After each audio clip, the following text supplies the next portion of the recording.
Today we are making yeast water with red and black currants. What a lovely day to bake. My name is Arne, a German hobby baker who is living in Luxembourg.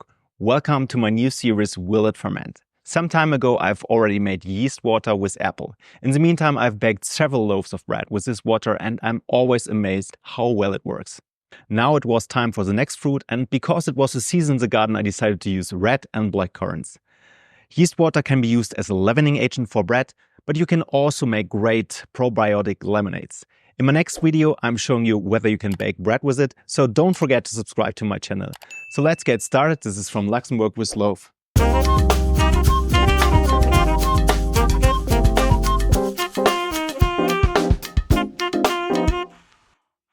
Lucky me, I have some fruits in my garden, and among these there are black and red currants. So I don't have to go to the market in order to buy one. For this recipe I'm taking 100 grams of red currants as well as 100 grams of black currants. And then we need 10 grams of sugar per yeast water, as well as a plastic bottle and a little bit of water, which we use later. First of all, I'm trying to get in the sugar into the bottle. I'm using here a little bit of parchment paper, but of course you can also use a funnel.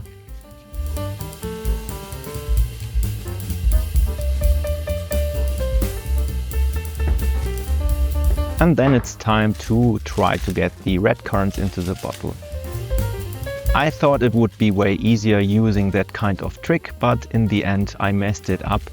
So after some time I decided to use my hand in order to create kind of a funnel for the currants.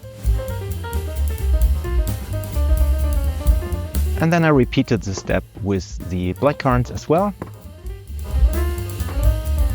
As you see, it's not that easy. And then it was time to use a real funnel, which I used to get the water into my bottles. This is like normal tap water here in Luxembourg. If you don't have that good water quality, then just take some filtered water or buy water. Then it's time to give the bottles a good shake until the sugar has been dissolved, and these will now rest in a very warm place overnight. On day 2 there was already some fermentation going on in this bottle. It's a little bit hard to see here on the camera picture, but in a few seconds I open one of these bottles. Yes, there's already some pressure in that. As you see here, bubbles are floating up as well as the berries. And on the black currants, not that much, but let's wait another day.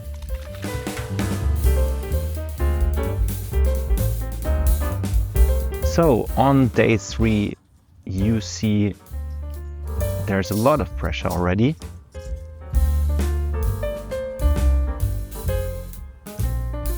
That looks really good. Fermentation is really on peak now. And on the black currants as well.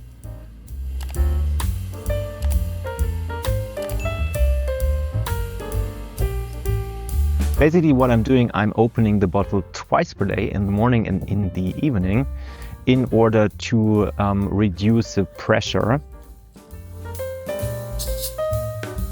Especially if you're using a glass bottle, please be careful, these things can explode. Trust me. So degass them twice per day and also shake them twice per day.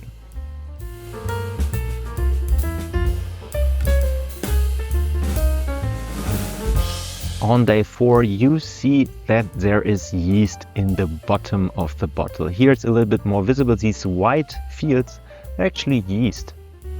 So this is what we are trying to achieve. Now we have real yeast water, and there is still a lot of fermentation going on. So we need to degass them again. This is actually in the morning of day 4, but I wanted to give the yeast water a little more time. So I decided to wait up until the evening to basically use it for my bread experiment. Usually like the fermentation can take from 4 to 7 days, so depending on the fruit it can sometimes take a little longer. But this looks really good. Look at these bubbles. Pretty amazing. So in the evening I started first of all degassing these bottles, which took a lot of time. And then if you want to use that water for the lemonade, then of course what you should do, you should remove the fruits, because at one stage they can turn really wonky and weird from the taste. So first of all we need to get rid of the fruits. I'm now taking here sieve and I'm trying to separate the yeast water from the red currants.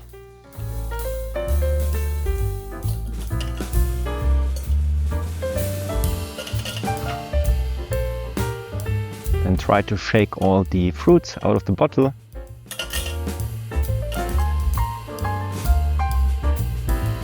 And then give the yeast water back into the bottle.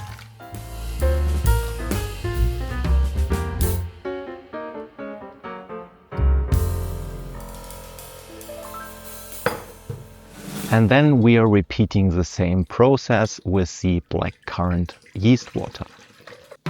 So try to separate the fruits from the yeast water with a sieve. And afterwards we can fill the yeast water back into the bottle.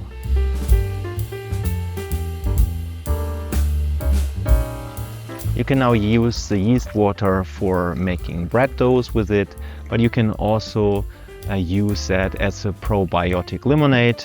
The taste is really nice, so it's sparkling, refreshing. Of course, if you put that before in the fridge, then the taste is even better. And yeah, it's delicious and healthy.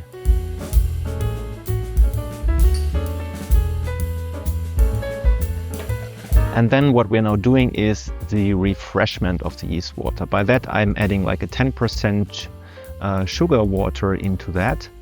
And all we need to do is to wait until we see signs of fermentation again, and then we can store that in the fridge. And this can then be refreshed every 3 to 4 months if we want to use that for baking. And of course you can also drink that as described before. It's a super nice refreshing drink in the summer. But of course, the more sugar water you add, the less tasty it will become at one stage.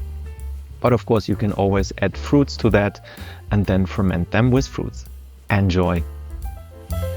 I hope you enjoyed the video. In my next video, I try to bake bread with the yeast water.